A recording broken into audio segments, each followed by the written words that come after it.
Praise the Lord. கர்த்தருடைய நாமம் இந்த காலவெளியில் மகிமைப்படுவதாக. இந்த காலை நாம் இணைந்த ஆண்டவரை நோக்கி பார்க்க தந்த கிருபைக்காய் ஆண்டவருக்கு நன்றி செலுத்துகிறேன்.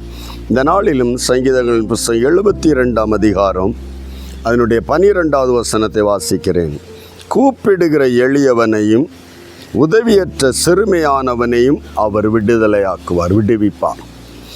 தேவ பிள்ளைகளில் கூப்பிடர் எளியவர்களாயிருந்தாலும் உதவியற்ற சிறுமையானவனாயிருந்தாலும் சரி, யாரும் உதவி இல்லை, எளிமையாயிருக்கிறேன், சிறுமைப்படுத்தப்பட்டிருக்கிறேன் என்றாலும் அவர்களுக்கு ஒரு வாய்ப்பை, ஒரு சாய்ஸை பரிசுத்த தேவன் கொடுத்து வைத்திருக்கிறார். அல்லேலூயா.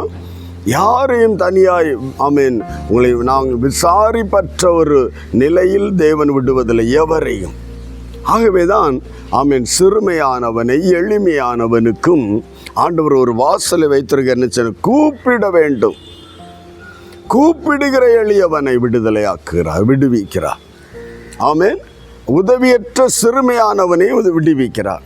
உனக்கு யாரும் உதவி இல்லை என்ற நிலையில் நீ இருந்தா கூட, சிறுமைப்படுத்த நிலையில் இருந்தா கூட, நீ தேவனை நோக்கி கூப்பிட்டால், ஆமென், யார் கூப்பிடுவா?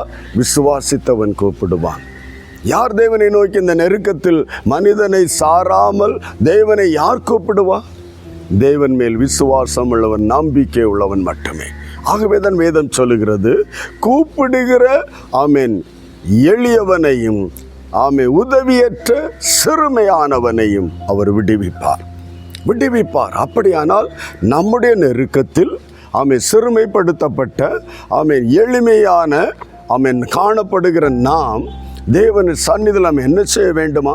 கூப்பிட வேண்டும். யாரும் உதவி இல்லைன்னா வெக்ஸாகி நிராசையோடு உட்கார அல்ல, மாறாக தேவனை நோக்கி கூப்பிட வேண்டும் என்று கர்த்தர் சொல்கிறார். கூப்பிட்டால் விடுதலை. என்னை நோக்கி கூப்பிடு, அப்பொழுது நீ அறியாத எட்டாததுமான பெரிய காரியங்களை உனக்கு அறிவிப்பேன் என்றாரே. தேவனை நோக்கி கூப்பிட வேண்டும். நீ யாராக இருந்தாலும், சிறுமைப்படுத்தப்பட்டாயோ, யாரும் உதவி இல்லையோ, தேவனை நோக்கி கூப்பிட்டு அவர் உன்னை விடுவிப்பார். செபிக்கலாமா? அன்பு தகப்பனை, இந்த நல்ல காலை வேளையில் நம்முடைய சந்நிதியில் எல்லா தெய்வ பிள்ளைகளையும் ஒப்பு கொடுக்கிறேன். ஆண்டவரே, யார் யார் சிறுமைப்படுத்தப்பட்டு யாரும் உதவியற்ற நிலையில் இருக்கிறார், அவர்களை கர்த்தர் விடுவிப்பீர் என்று சொல்லியிருக்கிறேன். உம்மை நோக்கி கூப்பிட செய்கிறாப்பா.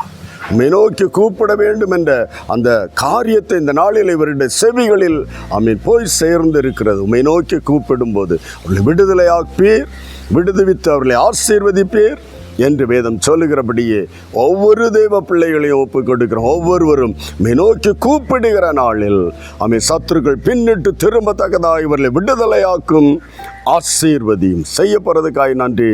இயேசுவின் நாமத்தில் பிதாவே, ஆமென். God bless you. ஆண்டவரை நோக்கி கூப்பிடு, அவரை விடுவிப்பார். கர்த்தர் உன்னை ஆசீர்வதிப்பார். God bless you all.